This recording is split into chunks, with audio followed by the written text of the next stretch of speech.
નમસ્કાર મિત્રો, વિડીયોમાં તમારું સ્વાગત છે। જી હા મિત્રો, અત્યારે હાલના મોટા અને મહત્વના સમાચાર સામે આવી રહ્યા છે। તો મિત્રો, સમાચારમાં વાત કરીએ તો મેરડી માતાજીના દર્શને જતા થયો કાળો કહેર।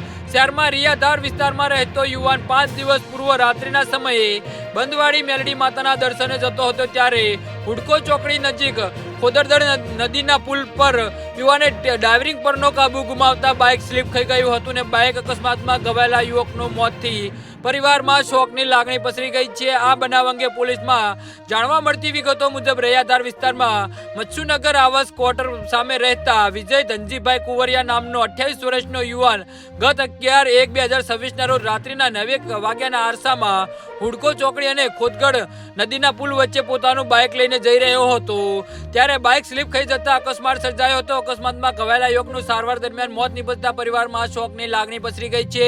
પ્રાથમિક પૂછપરછમાં મૃતક યુવાન 6 ભાઈ 3 બહેનમાં વચ્ચેટનો હતો અને મજૂરી કામ કરીને પરિવારને આર્થિક મદદ કરતો હતો। યુવાન બાઇક લઈને બંધવાડા મેરડી માતાજીના દર્શને જતો હતો ત્યારે સર્જાયેલા બાઇક અકસ્માતમાં મોત નીપજ્યું હોવાનું જાણવા મળ્યું છે। તો આ બનાવ અંગે આજી ડેમ પોલીસે ગુનો નોંધી વધુ તપાસ હાથ ધરી છે। જી હા મિત્રો, તો આના વિશે તમારું શું કહેવું છે તો નીચે અમારી કમેન્ટ બોક્સમાં જરૂરથી જણાવજો અને અમારી YouTube ચેનલને સબસ્ક્રાઇબ કરવાની ભૂલતા નહીં। ધન્યવાદ।